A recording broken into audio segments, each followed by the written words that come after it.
When I got shot in Afghanistan, RPG hit a wall about 10, 12 feet from me. I sent pieces of the wall through my arm, blew out both bones below. The bad piece went through my bicep, ruptured the brachial artery, cut a couple nerves. Doctors would have to resuscitate me from blood loss. And so my heart did stop. They did have to shock me back to life. That hour, living my quote unquote last hour on earth, thought about faces, thought about names, thought about people, things I wish I would have said. My life was on this trajectory and I had this plan. And then it got flipped upside down. And very early on said, all right, God, now what? I ain't dead yet. So, all right, God, now what? If you have Jesus, you have everything. If you don't have Jesus, you don't have anything. Fear and faith are the exact same thing. You're predicting a future that hasn't happened yet. June 15th, 2010, the day I got blown up, best day of my life. None of this is happening to me. It's all happening for me. So what is God up to that I'm not aware of right now? Welcome to the Coach's Corner. I'm your co-host, Mondoe Davis. I'm so excited about our episode for today, because we're going to talk about how things in life that seem to be the things that can break you can actually be the key to your breakthrough. Romans chapter 8, verse 28 says, all things work together for the good of those who love Christ and are called according to his purpose. Man, I got some amazing guests on today. They're going to talk about how some hard things came together for their good. So we got Coach C.J. in the house. Hey, Army veteran, medic, incredible human being, coach here at Rise Up Kings. We have Coach B.J., entrepreneur, and one of our coaches here, we also call him the sniper because he can see straight through the heart of a man, call out greatness in him. So, coaches, tell us, how does this scripture apply in your life? Yeah. When I think about life happening, for you and not to you, I think, it's really easy to look back and connect the dots. But like looking ahead, looking forward in real time, that's the journey I'm in today of, really going, hey, I can connect the dots a lot from the past, but going, now, what does that look like in real time? And trying to bridge that gap and that distance. And so from way back then to today, right now, learning in real time as life is happening, that none of this is happening to me. It's all happening for me. So what is God up to that I'm not aware of right now? And just honing in on that from an awareness thing. So I think when I think of Romans 8:28 specifically, I think of just awareness. Am I aware of what God is doing right now in my presence? And none of this is just happening to me. Yeah, I agree with what Coach C.J. is saying. As I look back on my life, even 10 years ago, and where I'm at now, it's just like, dude, God was orchestrating something so big for me through every trial and tribulation I went through. Like, I could have blamed it on him. I did, up until maybe 5 years ago when I started deep diving into myself and figuring out all this stuff happened for you. And as I reflect back, it's I see why this happened and this happened and this happened. Of course, dude, it was all free will on my end when I, messing up and doing the things that I did. But God was still there the whole time, and he got me, and he's gotten me and will continue to get me out of things, because it's not happening for me. It's teaching me a lesson. It's teaching me, hey, look, here's your blind spot. I'm going to expose it to you so that way you can prevent this in the future. Wow. So hindsight is 20/20. 100%. It's easy to look back and realize, oh, ping, ping, ping. But for those who are watching, we got some people watching right now that are thinking dude, I'm in the middle of it. It's easy to quote a scripture, Romans 8:28, everything's working out for the good, but it don't feel good right now. Yeah. I'm going through it with my wife. I'm going through it with one of my kids being a prodigal.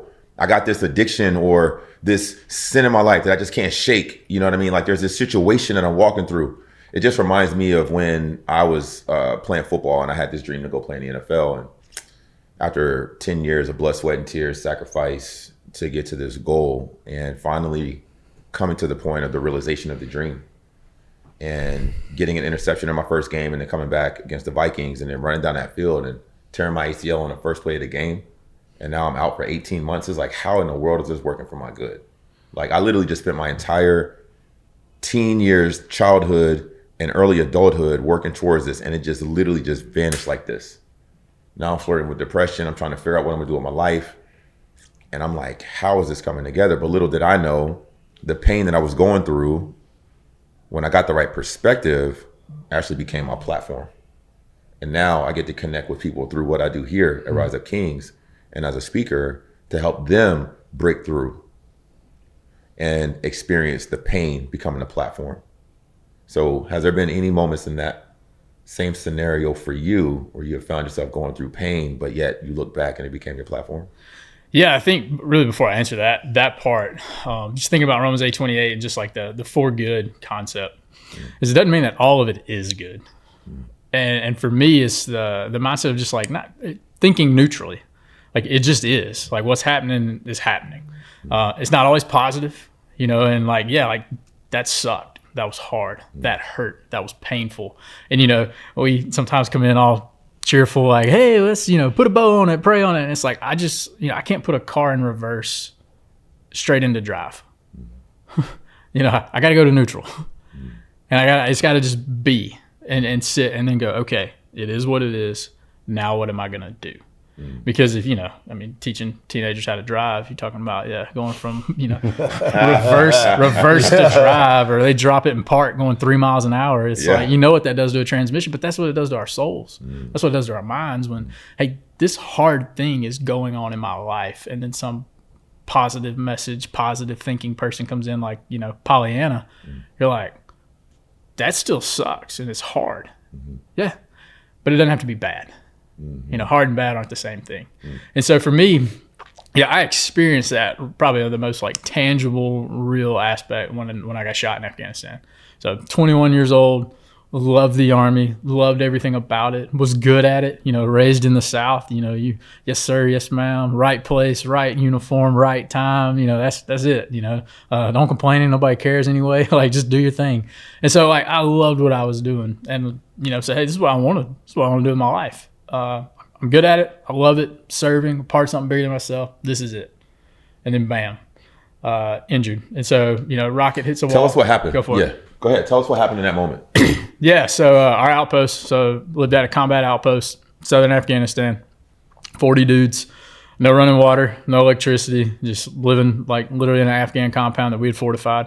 And our mission was basically just to protect the road between a big Canadian base and then a big American base. So a big forward operating base, a FOB. And so every day, part of that was we had some patrols out, and so into the different footprints, and just we're pushing out people that didn't need to be there, making sure travel in that AO was safe for all the folks that would come behind us, engineers, folks working on the area. And so what that meant for us in 2010 in southern Afghanistan was every day either the outpost would get attacked or one of the patrols going out would get ambushed. And so it wasn't a matter of if, it was just when. And it was fighting season. It's what it was. And so midday, shortly before lunch, we were all kind of done the morning stuff, and we're just, hanging around the combat outpost, bored out of our minds, which is most of war, 98% complete boredom and 2% utter chaos. And so outpost got attacked. Standard deal, being a medic, going to grab my aid bag. There was actually a guy hurt on the roof, minor injury, nothing major, but was going to grab my aid bag, and a RPG hit a wall. So a rocket-propelled grenade hit a wall about 10, 12 feet from me. Sent pieces of the wall through my arm, blew out both bones below the elbow. Actually, the bad piece went through my bicep, ruptured the brachial artery, cut a couple nerves. And so it was just loud and deafening. And so for me, I didn't, really know what was going on, just the chaos of combat, and then realized, there's blood all over me and there's nobody standing near me. And so one of my squad leaders yelled, "Doc's hit." And so pulled out a tourniquet, started putting it on, and then got to somebody, and they kind of helped that process. And so quick medevac vehicle back to that big American base, that big FOB. And then Blackhawks picked me and the other guy that were hurt up, and within an hour was in surgery. And the greatest gift, so that kind of, I wouldn't have told you, hey, I'm thinking neutrally about this moment. But the greatest gift of that experience was I didn't get knocked out when I got blown up. I didn't get knocked down. Super aware, super alert, knew what was going on. Sure, there was a level of shock in there, but like cognitive enough muscle memory training kicked in to take care of myself. But then also, like, I knew the process of medevac, being a medic, working with injured guys before. Like, I knew the steps and what was going on, and so, but I was super aware, super alert. And later, during that first surgery, doctors would have to resuscitate me from blood loss, and so my heart did stop. They did have to shock me back to life, all that. That's what, I went out, woke up, 9 hours later, post surgery, and started a whole nother journey. But before that journey really began, that hour in the medic process, we call that the golden hour. If you can get somebody into surgery within an hour, their likelihood of survival increases by whatever the stat is. But for me, that hour was way more about the moment, living my quote unquote last hour on earth and going, all right, God, this might be it. And am I good with that? Thought about faces, thought about names, thought about people, things I wish I would have said, things I wish I wouldn't have said to some people. How are they going to hear this? My mom was going to be pissed. All the promises I made, nothing's going to happen to you, baby, all that stuff. But really just going in that hour prepared me for the next 18 months. 6 months in a hospital bed, inpatient, 12 months outpatient, 40 plus surgeries, putting me back together, all those things where my life was on this trajectory and I had this plan. And then it got flipped upside down. And very early on said, all right, God, now what? Not why me, why this have to happen, but God, you got me into this. I was doing what I loved, doing what I felt called to do, loved it. And I'm on the Moses plan too. When he's done with me, he'll kill me. I ain't dead yet, and he ain't done with me. So, all right, God, now what? But I think really and truly that hour medevac process for me from injury to pre-surgery was really a time where I had my quote unquote come to Jesus moment. And then from there, continue just to walk that out of all right, it's not good. It's not bad. It just is. And so what is God doing? And what am I going to do in response to that? Yeah, I think that's so good. And I think it speaks to the maturity that you have. But my concern is that some who may be watching this don't have the ability to process through it like you did. So what do you say, Coach C.J., to the one who's watching this, but they can't come to terms with the fact that it's a now what? Mm-hmm. And they're stuck in the why me? Yeah. What do you say to them? Yeah. Well, first, life's never been about you. And I think that's the biggest piece. We don't realize that. We think, hey, this life is about us. Our moms, dads loved us and cared about us and made us the center of, their existence. Or we grew up and we didn't have that. And life's just been a fight from the jump. But we're thinking inward. And usually inward thinking is all about us in some way, shape, or form. And so, but life's never been about you. I can't tell my heart to beat. I can't tell my lungs to work. None of that's ever been about me. I just came face to face with it for the first time. And so really when you're thinking about, hey, why me? What is this up? What is this for? What do I do? All that. For me, the answer is always take my perspective off of me. And that's going to be scary as all get out. The first time, you step out of that circle of comfort into that fear of the unknown. What is he doing? I don't know. Does it mean I'm not going to have an arm when I wake up? All right, cool. Am I going to wake up? Okay. Is she going to say yes? I don't know. Is the boss going to let me go? Who knows? But just really that, it's not about you. And when you live with that posture and mindset, then I believe you truly get to experience the gift of life. That's so good. And those who have never truly lived are the ones who are afraid to die. No doubt. But those who are willing to die. Yeah. When you saying yes to the United States Army, you were willing at that moment. Yeah. Those are the ones who truly live. Yeah. Wow, it's so good. Coach BJ, what about you?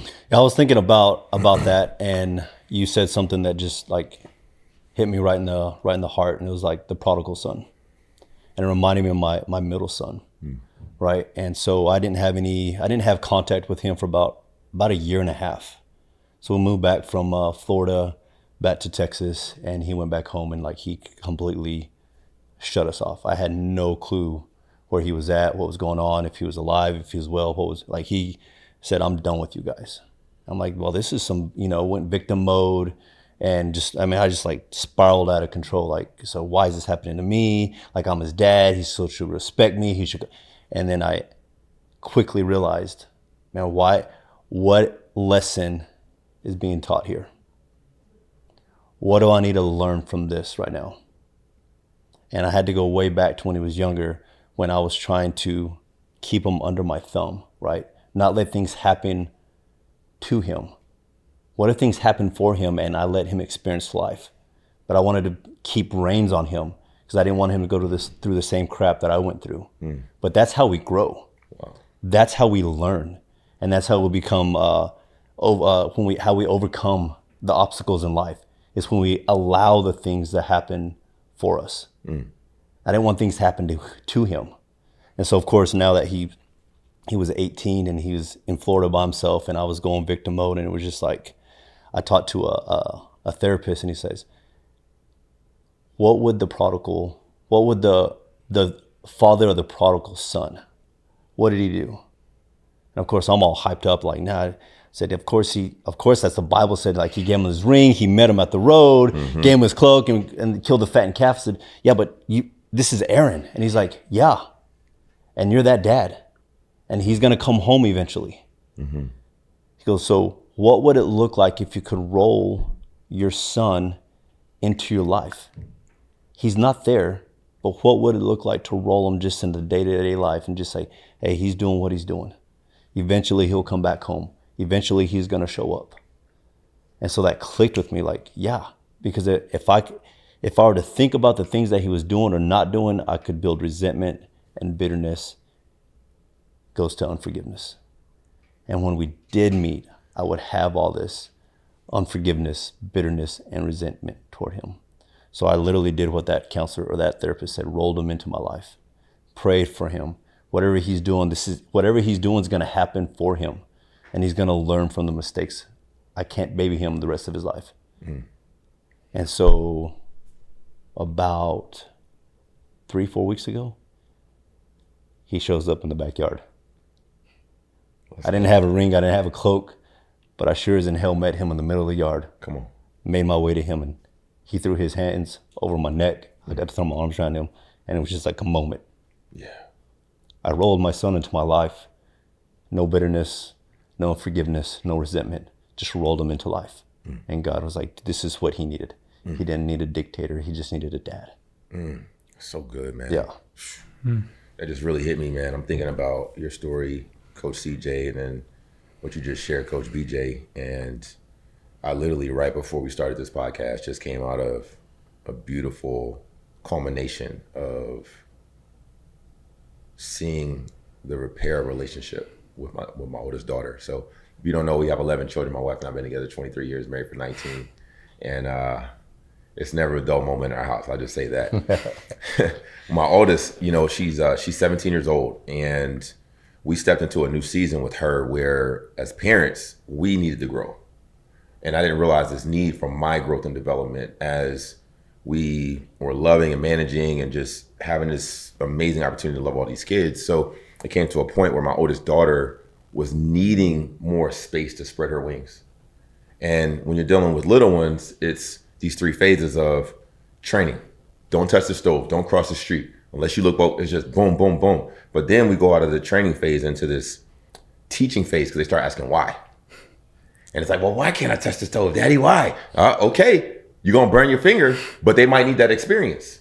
So now we go into the teaching where we're training them on, hey, this is what you do and don't do, but this is why you do it. This is why you don't do it. And then from there, we go into the trusting phase. And this is the phase we hit with my daughter to the point where she was like, I just got to get out of here. And dude, I remember taking her to a friend's house and asking her like, hey, where did we drop the ball? Like, where did we go wrong as parents? And she's like, y'all didn't do anything wrong. I just need some space. I just got to spread my wings. I'm becoming a young lady, a woman. And we just couldn't wrap our minds around that, man. And I remember getting in the car and just crying like I had never cried before, man. My wife was like, wow, I've never seen you cry like that. And I thought it was the last time I was going to see my daughter. Well, I learned from a really good friend, and he told me that the process you're walking through is something called individuation. And it's when a child is becoming an adult and they're trying to find their own identity, even though they carry the values of the family. And that word was the key to stepping into a whole nother understanding of what this Romans 8:28 really means for me. Because now, as we gave her the space and trusted her, it opened up the relationship to be more close. She wound up graduating just last week, top 10% in her class.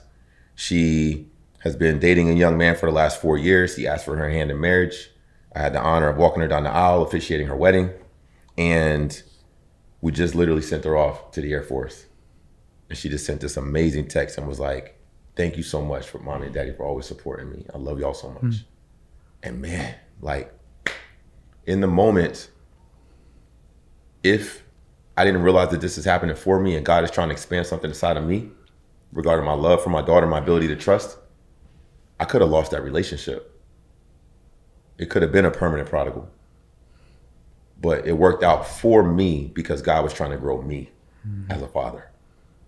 And thank God he gave me the right perspective, because now we have this incredible relationship with our daughter. So what would y'all say to the one who's listening to this, and whether it's a personal injury, like I got a finger, this don't compare, because you're a stellar athlete, right? Like I played basketball with you, we played pickleball, like, and you are a competitor and you're good, like legitimately good, and you use the arm, like you single-handedly beat us in basketball. That's because I only have one option: to single-handedly beat you in basketball. There was never a choice. It's like you were a monster out there. So it's like to have that perspective, have such a positive outlook when there's been this injury to your physical body, and when you look in the mirror, you don't see things the way they were. You know, what would you say to the person who may be in that situation right now watching this, but they need a word of encouragement? And then what would you say to the father out there who maybe has a prodigal and they're in the middle of it right now and they don't know what to do? That's good. Yeah, I think I'd say the same to you, and you know, Coach BJ, you the same when like talking about dad, and then even an individual, is that, yeah, for me, I think the biggest shift in when I think about Romans 8:28 is that concept for me is like, God doesn't have any grandkids. He just has kids. So we're all his kids. And now we're in a role temporarily to guide and to lead and to protect, you know, all those elements, to model, to disciple, those elements. But like Romans 8:28 is about our relationship with God the Father, for me as the individual. And so whether it's an injury, a job loss, a relationship loss, whatever that is, it's back to that. How am I viewing this moment in light of my relationship to the Father? Is he a loving God? Yes. Does he love me? Yes. Am I a child of God? Yes. Like who I am has nothing to do with what I can or cannot do anymore. You know, that's where doctors gave me actually the military acute concussion exam at Walter Reed for about 3 weeks. I was like, I know what day it is. I know what I ate for breakfast. I know who's in the White House. Like, why are you asking me this? Like, I used to give this test to guys. And one of the nurses finally said, the doctors think you have a brain injury because you're entirely too happy with what's just happened to you. Wow. I was like, happiness doesn't come from your right arm. I was like, tell them to cut this thing off. I'm going to be the same dude tomorrow. Cool. But it's who I am is not contingent upon what I can or cannot do, nor is it contingent upon the circumstances I'm in. And so it's Romans 8:28. I'm a child of God. And viewing Romans 8:28 for me is truly going, in light of my relationship with my Father, what is this for? What am I learning? What is he doing in me? What is he wanting to do through me? Because at the end of the day, it's not about me to begin with. It's about him. You know, I live with Jesus at the center of my life when I'm focused and in the Spirit. CJ gets on the throne all the time, and I gotta go, no. Like, you know, like that isn't the key. I know how that story ends, you know, but that's that spirit and flesh waging war, you know, the sanctification journey that I'm gonna be on for the rest of my life.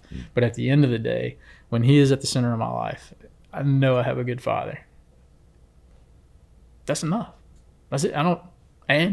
You know, and so that's really the part for me. What would I say to someone in that space? It's first and foremost, a relationship with Father is everything. If you have Jesus, you have everything.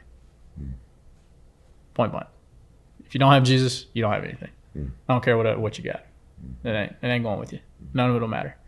Go back to that last hour on earth concept. I've talked to a lot of old folks nearing the end. They don't talk about that business failure from 50 years ago. They don't talk about that time they messed up. They talk about regrets. And their regrets are the people in their life that they didn't love, the moments that they missed, the life they could have lived that is they didn't live, the dream that was never fulfilled, all of that. You know, they talk about regret. And so, again, that's others focused, and that's seeing out. It's not about, you know, just yourself. And so that's the piece of, I have Jesus, center of my life. I'm good.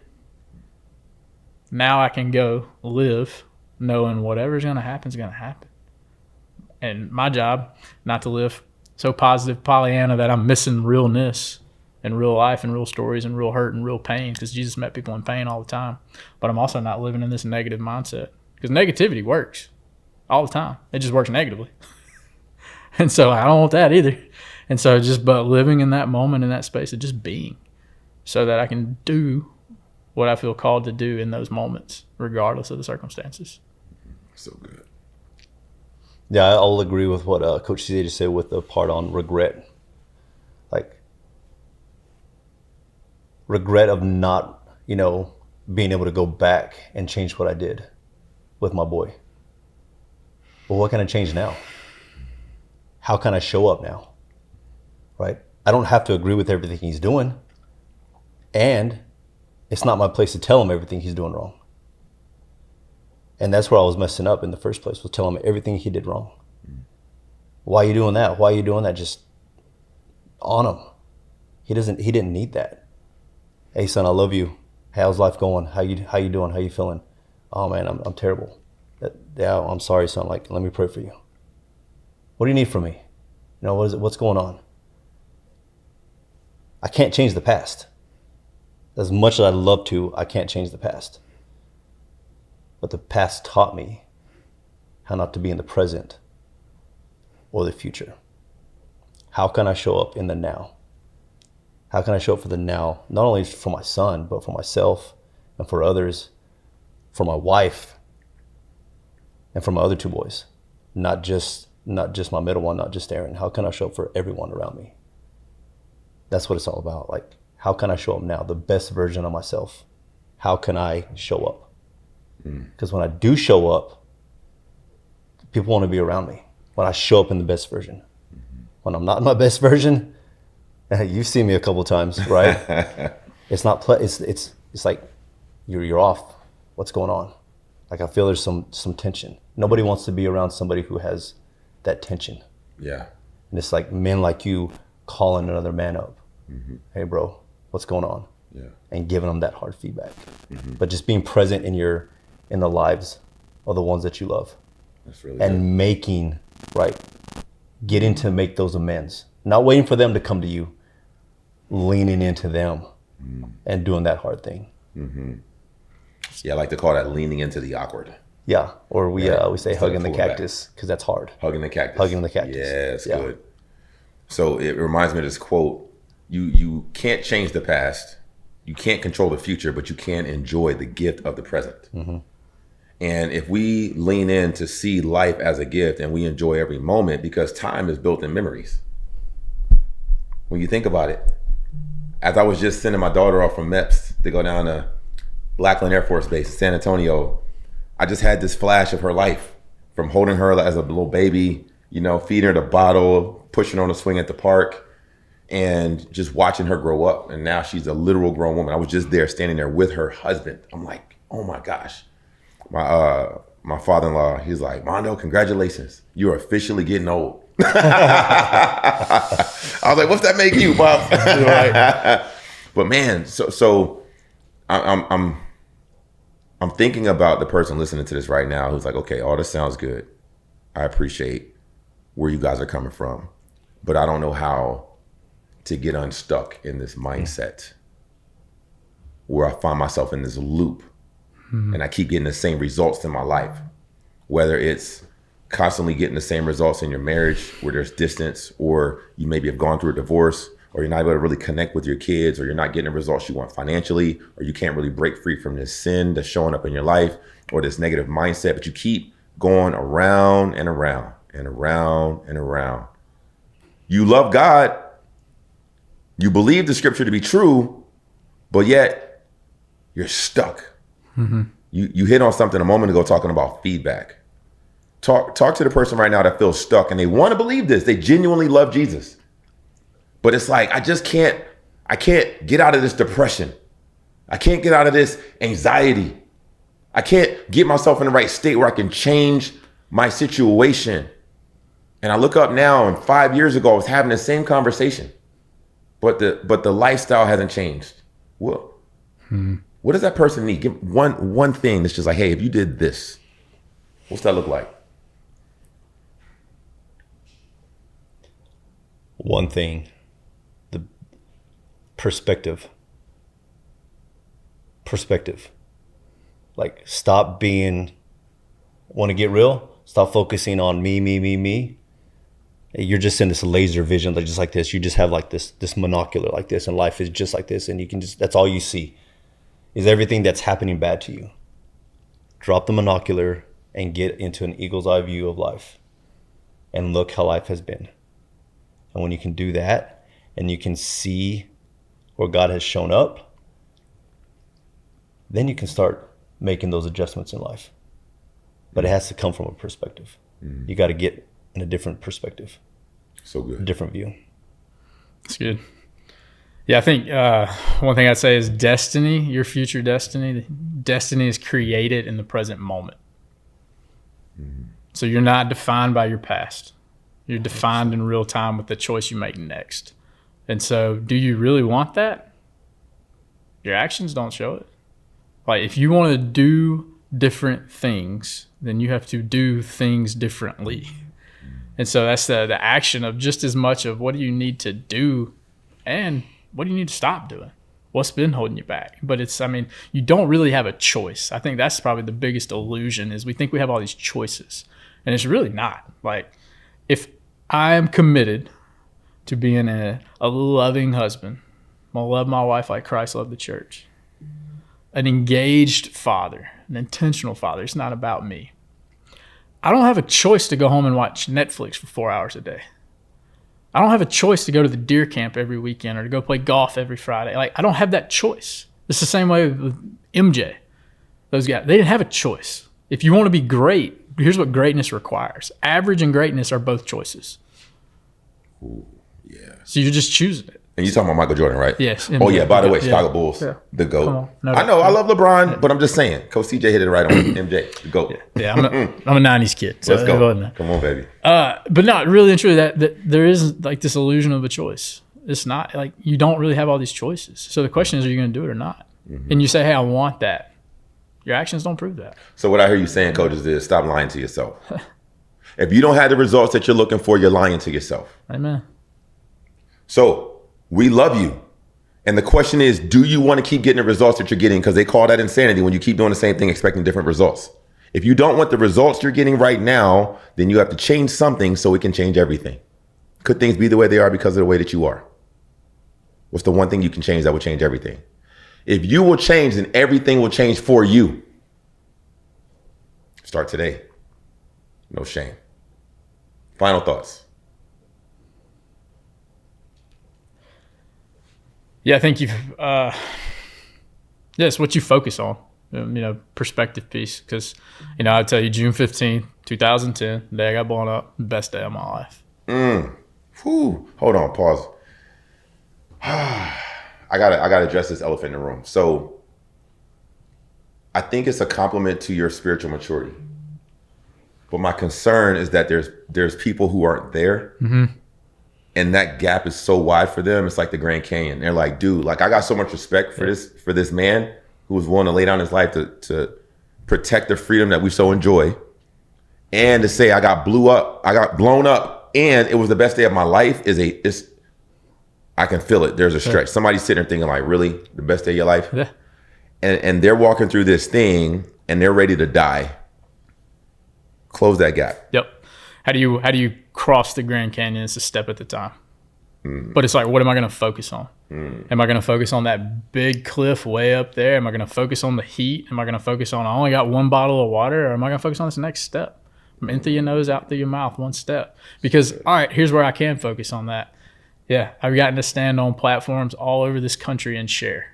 I've been in rooms that I had no business being in simply because of my story. It's like it's what God was doing. I met my wife at Walter Reed. She was one of my occupational therapists. So option A for me meeting Danielle was getting blown up. I'm scared to death to know what option B was. Like, could it have been at like a Red Sox game or, like something fun? Maybe. Wow. That was God's option A plan. So I'm not going to ask any questions. But again, what do I focus on? I got 2 daughters. Yeah. I've had the chance to connect with thousands of people. Was it painful? Sure. No one's ever died from pain. Pain doesn't kill you. You might decide to quit. That's different. That's a choice. So it's back to what are you focused on? And yes, the windshield's way bigger than the rearview mirror for me. I see what's ahead. I'm good with it. And there's hard stuff in the back. That guy who's listening right now who feels like he's about to die. Yeah, I did. And my buddy, 2 weeks after I got hurt doing my job as my replacement, stepped on a pressure plate IED and was an instant quadruple amputee and was killed. He was married and had a 1-year-old son. Those scales will never add up. He died on a road I had walked on with men that I would have been on patrol with. But like, that's not for me. And so when I'm focused on doing my part and just let God be God, let God do his part. When I do my part, there's enough in that space. It's going to take me the rest of my life to try to figure out. And so that's the piece. Yeah, it's what am I focusing on? So good. And there's so much positive. You can find the positive. It's easy to find the negative, and it's loud, and it's a multiplier. I think science will say today that negativity impacts you 10 times. Like, it's more likely to come true. And it's just like that area, and it's like when you say it out loud, it's even worse. So it's like, stop saying stupid crap out loud. Man, I always screw this up. Yep, and guess what you're going to do next? You're going to screw it up again. You just nailed that one in the coffin. Go for it. But like, no, who am I? Okay, walk that out. Believe that. Like, you get to choose. Fear and faith are the exact same thing. You're predicting a future that hasn't happened yet. You just get to pick which one. And once you commit to that choice, now I don't have another option. I'm committed to Danielle. I'm committed to Aubrey and Paisley. I'm committed to this life. Like, one day, I'm going to live that last hour again. And this time it's going to be for real. And I promise you there won't be an ounce of regret in there. There'll be a lot of pain, a lot of failure, a lot of mess ups, a lot of sanctification scars. There's not going to be any regret. Powerful. Man, how do you have a comment with that being said? I'm going back to what happened in December 2020 when I got put into the 7 days into a mental hospital for suicide watch because, life came crushing down on top of me and my family. And that was, I always say that's was one of the most freeing times for me because I actually got to feel for the first time in my life, truly feel what has been going on in my life. And I'm saying this because I had lied to others about, oh, I'm doing good, brother, life's going good, but I couldn't lie to myself because my emotions and my feelings were still there. You can't lie those away, saying that you can say everything's good to anybody, anyone you meet at church. Oh, brother, life is good. God is good. But you can't lie to yourself. You can never, ever lie to yourself because those emotions, those feelings, and that the wounds and all that is still there. So you can tell everybody else, like I was doing, oh, life is going great, life is good. But there was a battlefield happening on the inside.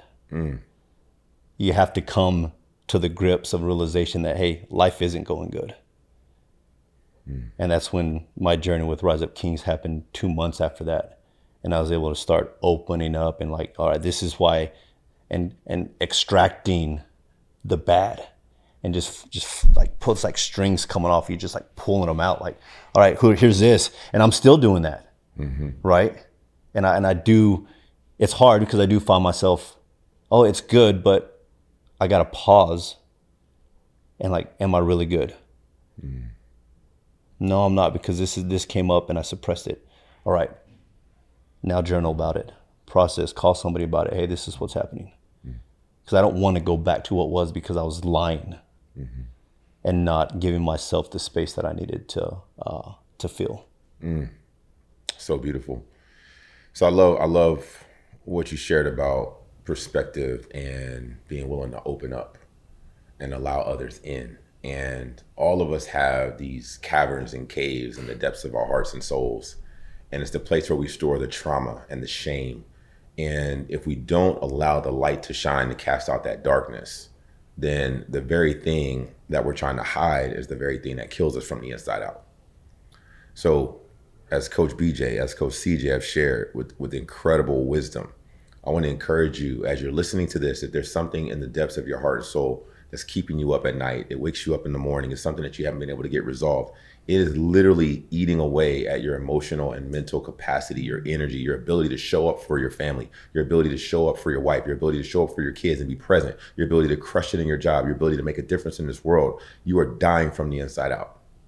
It is a cancer.